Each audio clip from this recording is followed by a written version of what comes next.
করব? এখন তো আমার জাহান্নামে যেতে হবে। আল্লাহ ডাক দিয়ে বললেন, এ সুলতান মাহমুদ, চিন্তার কোনো ব্যাপার নাই, চিন্তার কোনো ব্যাপার নাই। আমি আল্লাহ রাব্বুল আলামিনের কাছে তোমার একটি আমল এমন প্রিয় আমল, তোমার একটি আমল তোমার জামানায় তুমি যখন দুনিয়ায় ছিলা সুলতান মাহমুদ, তোমার জামানায় একজন আবুল হাসান রহমাতুল্লাহি আলাইহি বয়ান করতো। আর তুমি এত বড় বাচ্চা থাকার পরও তুমি কি করলা? তুমি সেই ময়দানে গিয়ে ধুলাবালুর মাঝে বসে পড়লা। আর আমি আল্লাহ রাব্বুল আলামিন এত খুশি হয়ে গেলাম, এত রাজি হয়ে গেলাম তোমার উপর। আমি তোমার এই আমলের খাতিরে তোমাকে আমি মাফ করে দিলাম। চিল্লায়া বলেন সুবহানাল্লাহ। তো আমরা এই মজলিসে চলে আসলাম ভাই। যেই মজলিসে আসার পর আল্লাহ রাব্বুল আলামিন সুলতান মাহমুদকে মাফ করতে পারে, আমাদেরকে কি আল্লাহ রাব্বুল আলামিন মাফ করবেন না? আমরা এই মজলিসে চলে আসলাম, দিনের মজলিস ভাই। দেখেন, যদি এখানে একটা ফাংশন দেওয়া হয়তো, মেলা দেওয়া হয়তো, তখন মানুষের কোনো অভাব থাকতো না, মানুষের কোনো অভাব থাকতো না। দেখেন, এটা দিনের একটা মজলিস, আর এই মজলিসে মানুষ নাই। দিনের মজলিসে আসলে কি করে? আল্লাহ তাআলা রাব্বুল আলামিন জীবনের সমস্ত গুনাহগাতাগুলোকে মাফ করিয়া তার জন্য জান্নাত রেখে দেয়। আল্লাহ রাব্বুল আলামিন বলেন, যখন বান্দা দিনের মজলিসের জন্য নিয়ত করে, যখন নিয়ত করে বাড়ি থেকে বের হয়ে রওনা হয়ে যায়, তখন আল্লাহ ডাক দিয়ে ফেরেশতাদেরকে বলেন, হে ফেরেশতা, আমার এই বান্দা কোথায় যাচ্ছে? আমার এই বান্দা কোথায় যাচ্ছে? তখন ফেরেশতা ডাক দিয়ে বলে, আল্লাহ, তোমার এই বান্দা মুইয়া বাড়ি বলসাবনি, এইখানে একটা দিনের মজলিসের আয়োজন করা হয়েছে, এই জায়গার মধ্যে চলে যাচ্ছে। আল্লাহ ডাক দিয়ে বলে, ফেরেশতা, তুমি তার সাথে সাথে চলে যাও।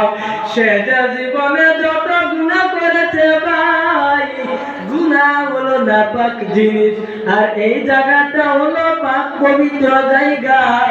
নাপাক পাক জায়গায় নাপাক শরীরে যাওয়া যায় না। তখন আল্লাহ ডাক দিয়ে বলে, ও ফেরেশতা, যাও যাও, তুমি সেইখানে চলে যাও। মজলিসের গেটে তুমি দাঁড়িয়ে থাকবা। তুমি যখন মজলিসের গেটে দাঁড়িয়ে থাকবা, মজলিসের গেটে দাঁড়িয়ে থাকার পর বান্দা যখন মজলিসে ঢুকবে, সেই সময় তুমি কি করবা? সেই সময় তুমি বান্দার জীবনের যত গুনাহ আছে সবগুলো নিয়ে দাঁড়িয়ে থাকবা। আর বান্দা যখন চলে আসবে, আসার সময় তুমি তার গুনাহগুলো কি করবা? দিয়ে দিবা।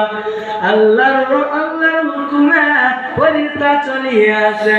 আসার পর বান্দা যখন মজলিসে ঢুকার সময় ফেরেশতা তার গুনাহগুলো নিয়ে সেইখানে দাঁড়িয়ে থাকে।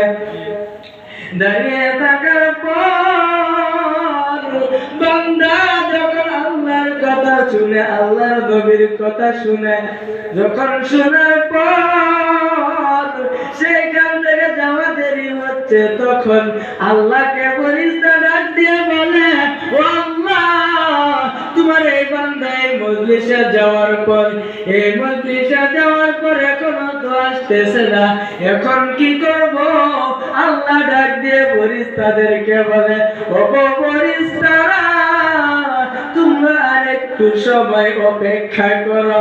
যখন বান্দা চলে আসবে তুমি দিয়ে দিবা, তুমি তার গুনাহ খাতাগুলো দিয়ে দিবা। যখন বান্দা আরো শুনতে থাকে, যখন তবুও বান্দা যায় না। তখন আল্লাহকে আমার ফেরেশতা ডাক দিয়ে বলে, আল্লাহ আর কত দাঁড়িয়ে থাকবো, তোমার বান্দা তো এখনো আসে না। আল্লাহ ডাক দিয়ে বলে, ওগো ফেরেশতা, আমার বান্দা এই দিনের মজলিসে যাওয়ার খাতিরে, দিনের মজলিসে যাওয়ার জন্য তার জীবনে যত গুনাহ করেছে তুমি সব গুনাহ কাটা নিয়ে জাহান্নামে দিয়ে আসো। আর বান্দা বিরার সময় মাসুম হইয়া চলিয়া যায়। চিল্লায়া বলেন সুবহানাল্লাহ। এটা ভাই কি দিনের মজলিস? এটা কি ভালো মজলিস না খারাপ মজলিস? এখানে আসার আমাদের দরকার আছে কিনা ভাই? তো আমরা এখানে বেশি বেশি করে চলে আসবো। আমার ভাই এবং বন্ধু বান্ধবরা, তোমরা যারা দাঁড়িয়ে আছো ভিতরে আসিয়া বসিয়া যাও। আল্লাহ রাব্বুল আলামিন মানব জাতিকে অযথা সৃষ্টি করেননি, উদ্দেশ্যহীনভাবে পয়দা করেননি।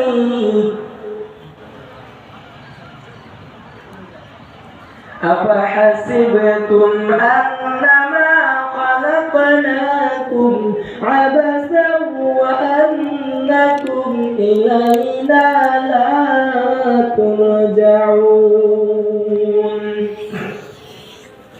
سورة